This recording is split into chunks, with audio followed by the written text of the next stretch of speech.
રોહિત શર્મા જ નહીં, ટીમ ઇન્ડિયાના 5 સ્ટાર ખેલાડીઓ રણજીમાં રહ્યા સુપર ફ્લોપ. 5 રન બનાવવામાં પરસેવો છૂટી ગયો. જી હા દોસ્તો, ઇન્ડિયાના સ્ટાર ખેલાડીઓનું ખરાબ પ્રદર્શન હજુ પણ ચાલુ છે. રોહિત શર્મા અને યશસ્વી જયસ્વાલ સહિત ઘણા ભારતીય ખેલાડીઓ રણજી ટ્રોફીમાં રમી રહ્યા છે, પરંતુ તેઓ આમાં પણ કાંઈ ખાસ કરી રહ્યા નથી. ટીમ ઇન્ડિયાના 5 સ્ટાર ખેલાડીઓ રણજીમાં સુપર ફ્લોપ સાબિત થયા છે.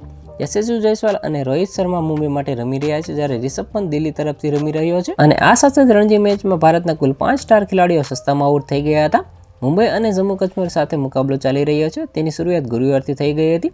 મુંબઈની ટીમે પહેલા બેટિંગ કરવા મેદાન પર ઉતરી હતી. આ દરમિયાન ટીમે 47 રનના સ્કોર પર 7 વિકેટ ગુમાવી દીધી હતી અને ઓપનર યશસ્વી માત્ર 4 રન બનાવીને આઉટ થઈ ગયો હતો, જ્યારે રોહિત શર્મા 3 રન બનાવીને આઉટ થઈ ગયો હતો. અને તેવી જ રીતે શ્રેયસ અય્યર પણ કંઈ નહોતો કરી શક્યો. તે 7 બોલમાં 11 રન બનાવીને આઉટ થઈ ગયો હતો. કેપ્ટન રહાણે 12 રન બનાવીને આઉટ થઈ ગયો હતો. બીજી તરફ શિવમ દુબે તો પોતાનું ખાતું પણ નહોતો ખોલી શક્યો. અને રિષભ પંત દિલ્હી માટે રમી રહ્યો છે. દિલ્હી અને સૌરાષ્ટ્ર વચ્ચે મેચ રાજકોટમાં રમાઈ રહી છે. પંત માટે દિલ્હી પહેલી ઇનિંગમાં 5મા નંબર માટે બેટિંગ કરવા આવ્યો હતો. આ દરમિયાન તે માત્ર 1 રન બનાવીને આઉટ થઈ ગયો હતો, જ્યારે શુભમન ગિલ પંજાબ ટીમનો હિસ્સો છે અને તે કેપ્ટન પણ છે. આ મેચ બેંગ્લોરમાં પંજાબ અને કર્ણાટક વચ્ચે રમાઈ રહી છે. ગિલ માત્ર 4 રન બનાવીને સસ્તામાં આઉટ થઈ ગયો હતો. તે ઓપનિંગ કરવા આવ્યો હતો.